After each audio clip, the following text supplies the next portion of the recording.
This is the place where the magic of Disney meets the magic of the real world through wellness and spirituality.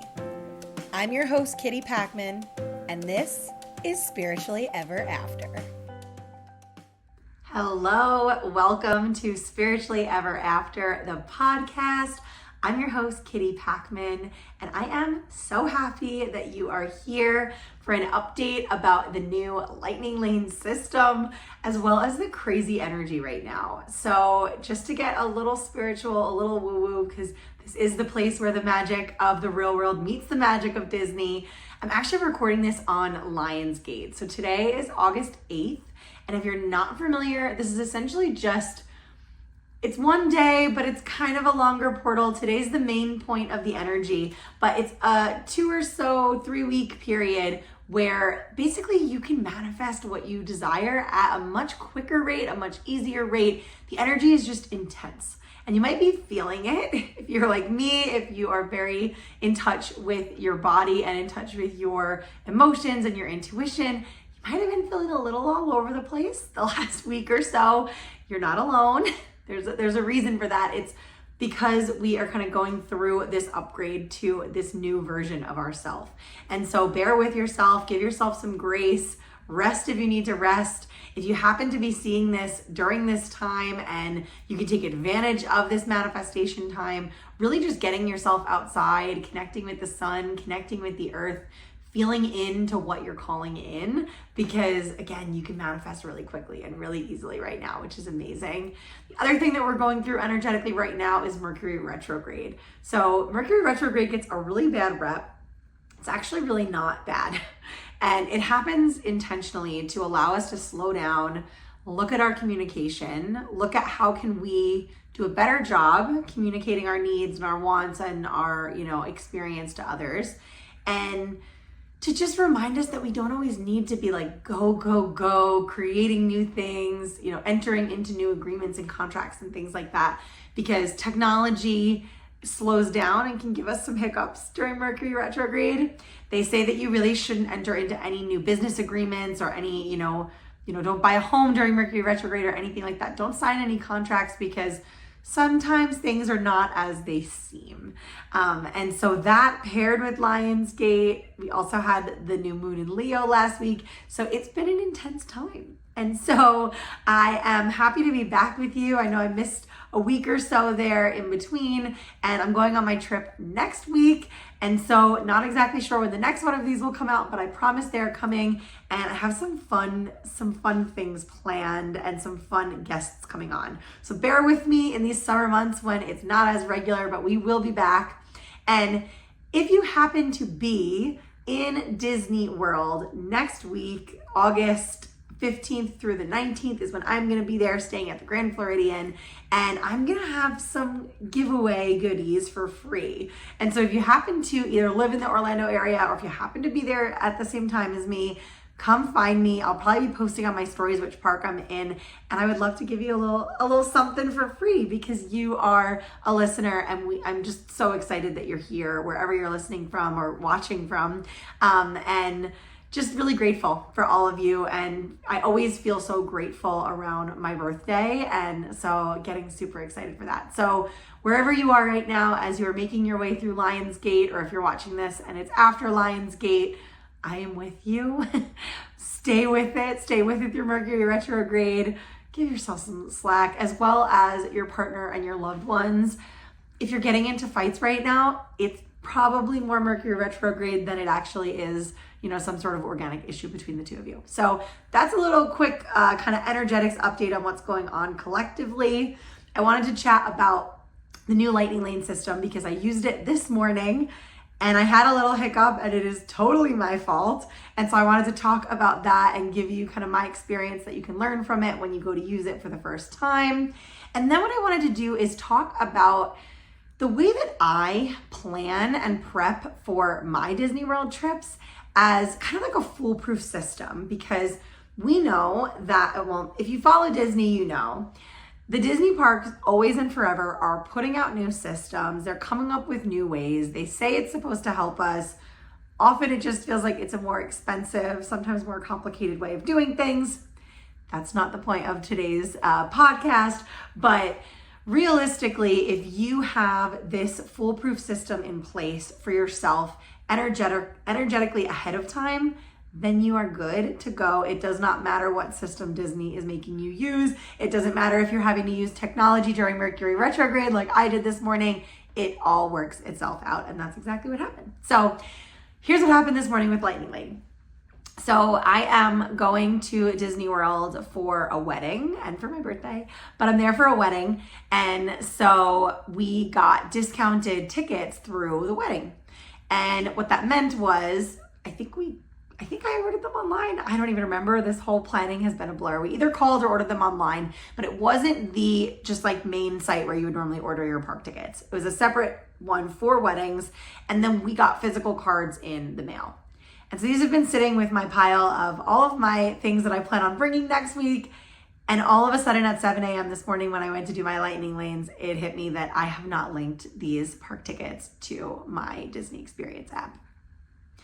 I was like, I feel like such a rookie right now, but this is what happens when we do not dot our I's and cross our T's ahead of time, right? So reminder that if you do not purchase your tickets directly through Disney's main website, they're probably not going to show up in the app. Even if you book them through the main website, you still might need to go in and actually manually put in that code to link them. But if you're buying them through, like Plum Benefits or something through work that you get a discount, if you're buying them through a wedding or some other event or, anything like that, make sure that that is all set up ahead of time before 7 a.m. comes. The week before your resort stay starts. So with the new Lightning Lane system, if you've been Disney World person for a while, you might remember, I guess it's 2 or 3 systems ago, it was very similar to this. It used to be a free system. And of course I think it was called FastPass Plus. I think that was the name of it at the time. But essentially it was for free. You could go in ahead of time and pick 3 rides that you would want to ride at specific time windows throughout your day. And as soon as you had booked those 3 and gone on your first attraction, then you could start booking one more for everyone that you would go on throughout the rest of your day. So that is still the system that is now in place, but you have to pay for each park. And then there's tiers. So there are also some individual Lightning Lanes that you have to buy separately, as well as within these multi-passes. So that's kind of like that old system that I just described that you're now paying for. The bigger rides are in one tier. And so, for example, in Magic Kingdom, you can only pick from, say, Tiana's Bayou Adventure, Space Mountain, Big Thunder Mountain, those ones. Those are tier 1. You only get one of those, and then you're going to pick 2 other experiences from tier 2. So in certain parks, that makes a really big deal. In certain parks, it doesn't. But what I'll say is that not only did I have the hiccup this morning, what I really was sitting with last night, and I've been sitting with for the last few weeks, but I really realized it last night when I was like, okay, now it's go time tomorrow morning. How am I doing this? What am I doing? What's my strategy here? I planned this trip very much from a place of which park do I want to be in the morning or at night, and which attractions are most important for us to get on, and when do we need to be there to be able to get on them, right? And so, for example, for me, number one most important thing, as long as the show is going, for me is going to be Magic Kingdom at night so that I can see Happily Ever After, because it's my favorite forever. And I'm going with a friend who has not seen it in person. And so that's a no-brainer. I have to. But the other parks, I probably could have played around with a little bit, and it would have made a difference with this new system because we are park hopping, right? And so because we're going to Magic Kingdom in the evening, if you're park hopping, you only have to buy one multi-pass, and it's going to count for both of the parks, or the 3 parks, however many parks you go to. But it's the same system that I described. So you have to book 3 fast passes, and you have to go on your first, or Lightning Lanes, you have to go on your first attraction before you can start booking ones for later on, right? And you can't book in 2 different parks. So in order for me to get Tiana's Bayou Adventure, which was obviously the most important thing with this process, because I haven't gotten to go on it yet, that meant that we're going to DAC in the morning, and we have no Lightning Lanes for DAC in the morning. I got an individual Lightning Lane for Flight of Passage. But technically, right, we are paying to be able to have the multi-pass in for that day, for the 18th. And yet, because I needed to use it on Tiana's, because I didn't think they'd be available if I wait until the day of to get one, I had to basically eat the cost of having Lightning Lane for the morning park. So if this is not making sense, or you're like, explain that a little bit better, shoot me a message on Instagram and I would love to explain it to you, or on TikTok, because I know it's a little bit confusing. And it was kind of this realization, like I said, that I had known that it wasn't perfect and there was going to be some flaws. Same with, we're doing Epcot in the morning and then Studios, because I have not seen Fantasmic in, I couldn't even tell you, 7 years or something like that. So I really want to see Fantasmic. I think it'll be really fun. But I would have preferred to use my kind of like prime real estate on the multipass. So when you book it, the one you can book then, I would have preferred to use that for Studios and gotten, some of the Star Wars attractions, or Mickey and Minnie and things like that.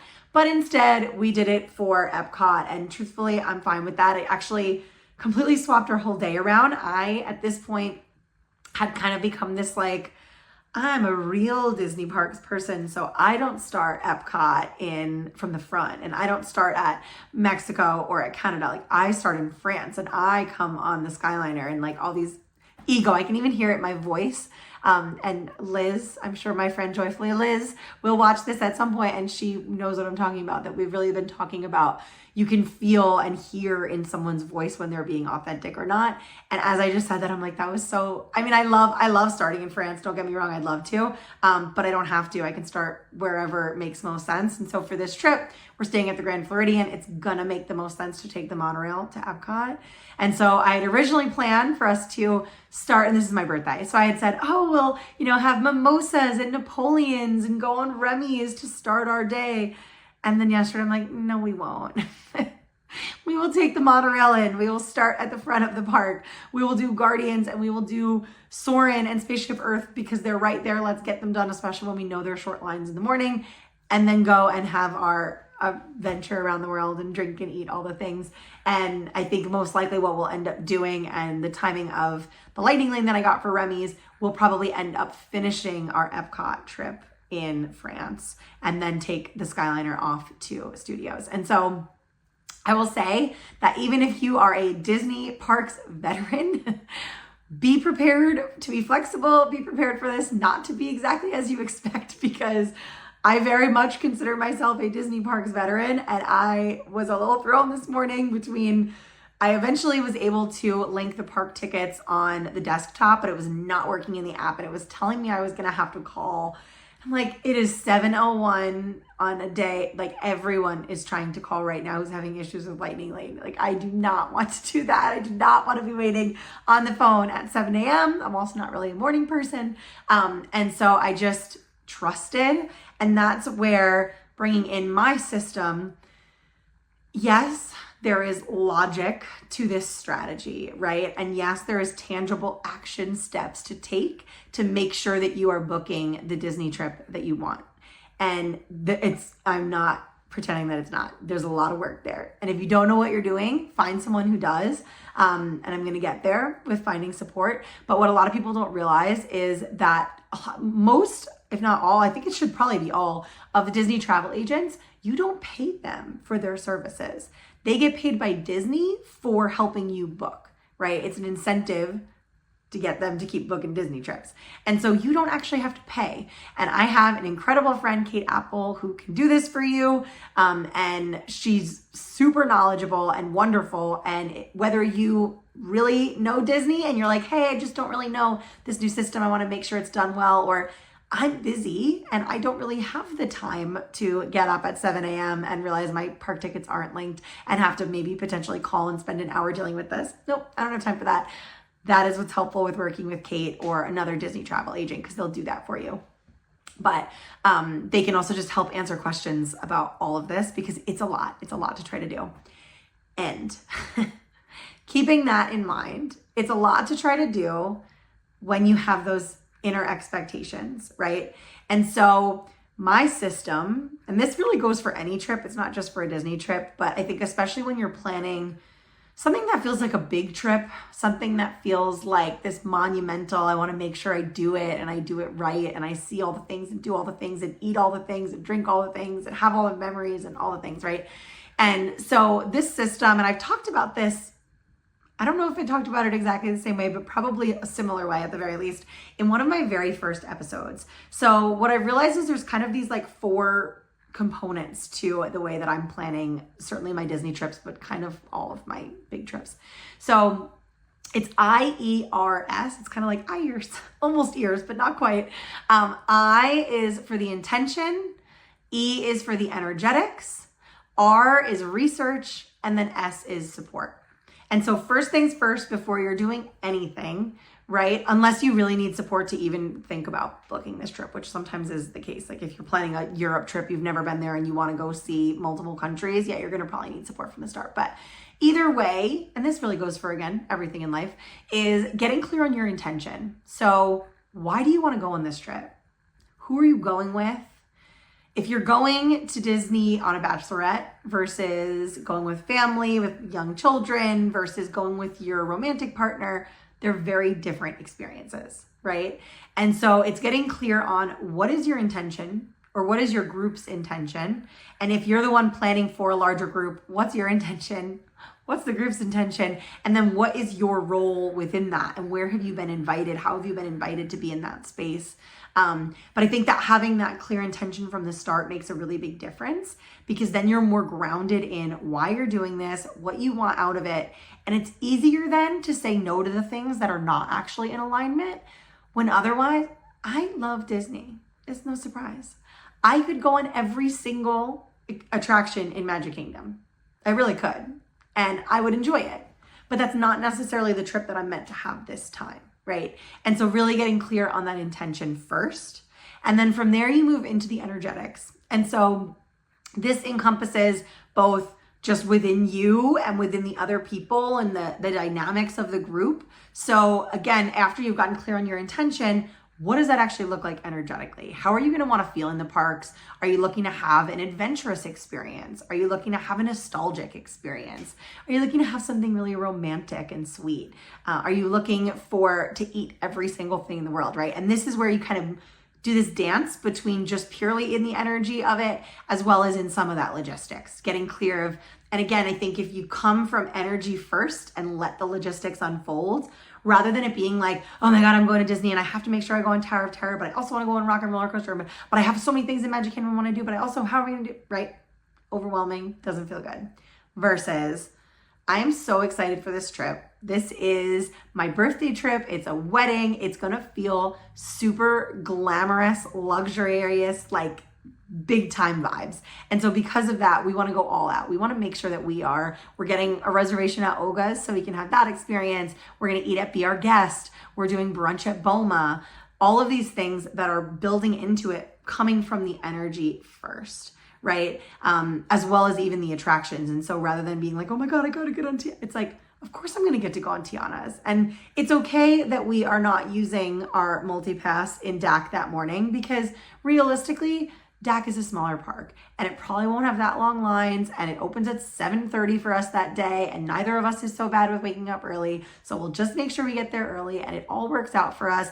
And you know what? People like to have drinks real nice and early in DAC. And so if we're feeling a little bit anxious or annoyed that we had to get there early, who cares if we have a little margarita after our ride on Kilimanjaro safaris, right? It lends itself to the energy of the trip. So we have our intention, then we get into the energetics. And so again, it's the energetics within you, but also with the person or people that you're going with. And so knowing your group, knowing yourself, knowing how you interact with others. If you're someone who needs your space, making sure you're not sharing a bed, that can be a big deal, right? Maybe giving yourself a little bit of extra time in the morning before you go to the parks or go to the springs or whatever you're doing that day. I think giving yourself that either morning, evening, or both alone time is super, super powerful. And again, that goes well beyond a Disney trip. But you don't want to lose your rituals and the things that ground you when you're away, especially in Disney. Disney is a magical place, and that is wonderful. It's one of my favorite places in the world. And it's really uncomfortable to be ungrounded in Disney. And when you're dysregulated in Disney, that sucks. I know I've talked on here about my panic attack that I had at Tony's Town Square restaurant. Even saying the name gives me a little chill up my spine. It's not fun. It's not fun. And the more that you take care of yourself and give yourself that space, the better you're going to be. And just know the people you're going with and be real with yourself about it, right? We love our family. We love our friends, and they annoy us, and that's okay. And they're annoyed by us, right? It's not just them. You are part of the problem too. We are all the problem. So knowing that about them, knowing that if you and this person that you're going with have a tendency to get into little fights or something, giving yourselves your space, maybe even talking about it ahead of time. Like, hey, sometimes I get really hangry and hot when I'm in Disney, and I do not mean it if I mean to you, right? Saying that ahead of time to just prep it kind of clears the air and makes it just kind of fun. And same with when you're going with your partner. Ooh, I know I've talked a little bit about going to Disney with a romantic partner. Maybe I'll do an episode just on that. It's the most magical place in the world, right? And you can have the most epic romantic magic, and you can also have the most epic fights. And I have been there for both.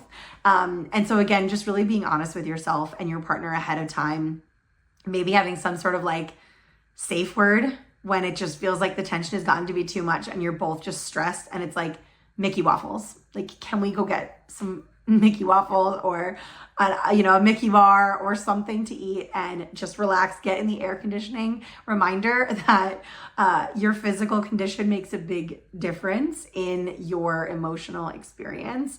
And so take care of yourself. That's part of the energetics too. So intention, energetics, and then we move into research. And this is where we get really more into that logical, tangible, knowing what you're doing ahead of time. It is a lot.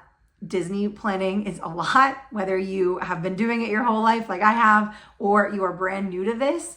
I almost envy, there's someone going on this trip who I adore, and she totally is going in so blind. And I was like, did you book your tickets? Do you have any reservation? Okay. I'm here. I'd love to help you, because I almost envy it, because I'm like, well, they're going to have a very different experience and a very different trip than we will. And that's a beautiful thing, right? They don't need to have the experience that I'm trying to have, because we're not the same person, right? And what I'll say is, if this is your one big Disney trip in a long period of time, or even just it's a big one for you. You want to make it special. It's your birthday. It's your bachelorette. It's your anniversary or whatever. Your family's, your kid's birthday or whatever. Do your research. Find out ahead of time. Look up in terms of the things that are most important to you. Once you've gotten the intention and the energy right, you know how you want to feel. You realize you can't do everything, so you actually have to get clear on what's most important to you. Figure out what's most important to you. And then look into the best way to do that. So find out if you're going to buy Lightning Lane, if you have the means for that and you plan on doing that. Find out, is it an individual Lightning Lane or is it a multi-pass Lightning Lane? Is it tier 1 or is it tier 2 if it's on the multi-pass? Figuring out, like I mentioned, are you going to this park in the morning or this park in the morning, so that you can, generally speaking, what I'll say on that, if you're brand new to it, is mornings, rope dropping is in theory going to be the shortest line. That's not always the best experience. Generally speaking, it's very early morning or, right before park close are the shortest lines. But again, that's not always the case. So if there's certain experiences that if you're not getting the Lightning Lane, but you really want to get on something, your best bet is probably to rope drop that park. Get there right before. You can get there usually about 30 minutes before the park technically opens. They'll let you in and just kind of they have it roped off, and then they will drop that rope when the park actually opens. A lot of people think that if it says that the park opens at 8:30, that means that you can't get into through the turnstiles until 8:30. Nope, you can get in earlier than that. You can get in by 8. By 8:30 is when they're actually letting you get in to get on the attractions. So if you are not going to buy Lightning Lane and you really want to try to get on something, like if you're going now and you're trying to get on Tiana's, I don't even know if Tiana's is a virtual queue otherwise. Some rides right now only have virtual queue. Like Guardians of the Galaxy, if you don't buy an individual lightning lane for it, you can't go and wait in line for it. You have to get in the virtual queue in the morning, and that is a headache as well. I did that the last time that I was there, maybe 2 trips ago. On my solo trip, I did that. I tried to get virtual queue, ain't happening. And I was like, I don't want to miss this. I hadn't been on it yet. And so I bought individual for it, and well worth it. I bought it again this morning because it is well worth it. It's worth it every time. Fingers crossed for, let's see if you can guess what song I am hoping will play for us in Guardians. I am just realizing that I do not have my book for our fact at the end. Stay here 1 second.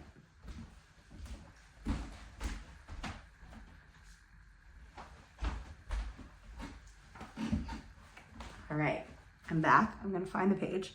And so doing your research ahead of time, making sure you really know the plan of attack, the strategy that's going to work best for you, and recognizing there's not one strategy, there's not one way to do this. It's really what works best for you and your party based on that intention, based on those energetics, right? But keeping in mind, okay, I'm going to be in Epcot in the morning, so that means I'm going to be getting lightning lanes for Epcot rides in the morning, and whatever park I do in the afternoon that day, I can't get my first lightning lane multipass until I've gone on one that morning.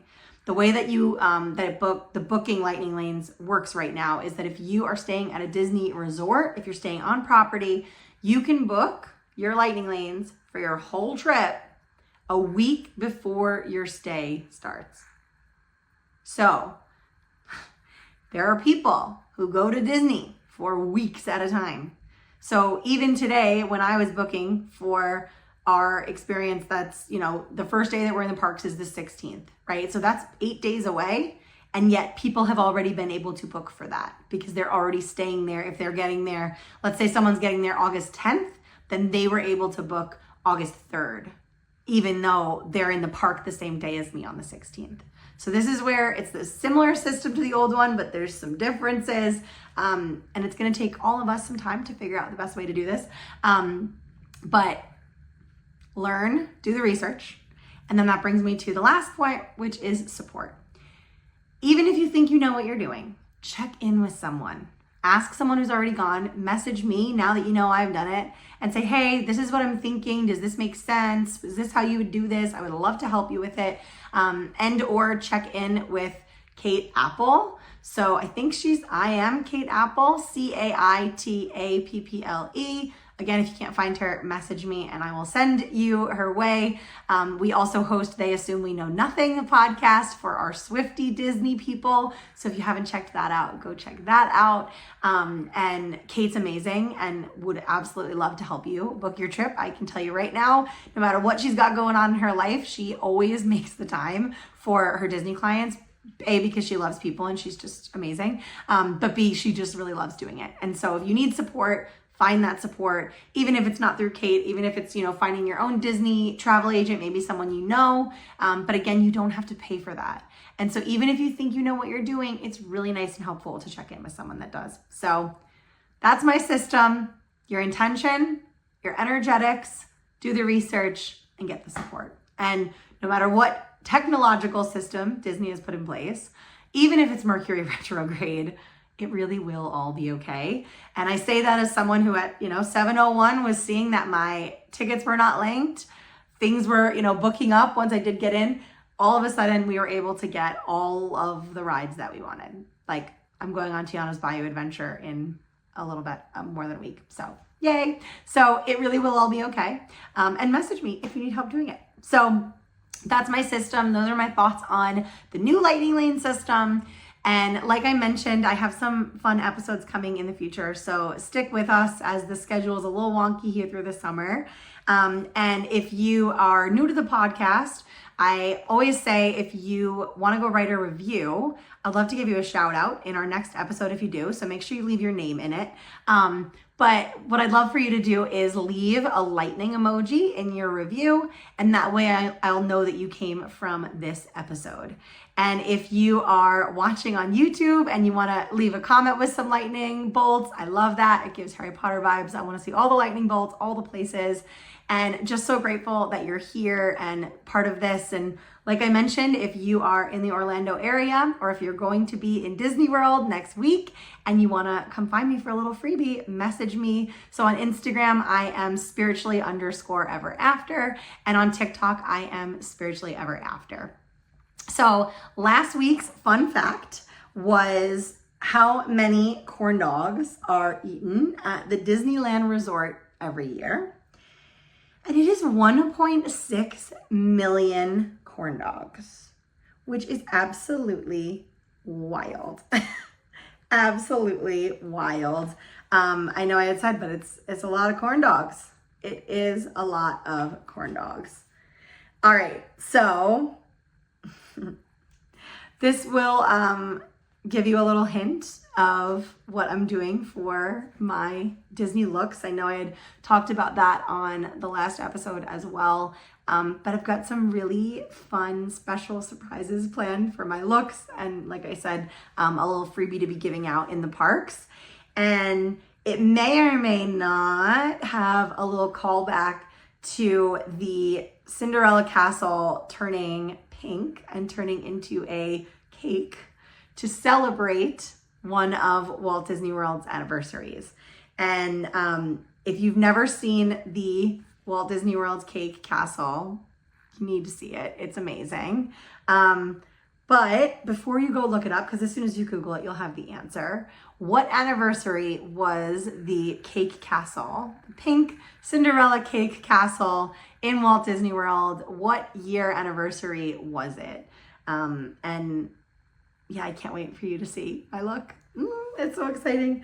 All right, so thank you so much for being here, whether you are listening or if you are watching on YouTube. So grateful that you're here. Thank you for joining. Thank you for sticking with when it's a little all over the place, not always consistent, but I really am just so incredibly grateful to have you here and to be able to do this. So thank you so much. And until next time, I am your host, Kitty Packman, and I'll see you real soon. Thank you for being here and listening. If you loved it, leave a review and/or share and tag me. I would love to connect with you. I'm spiritually_ever after on Instagram and spiritually ever after on TikTok. See you real soon.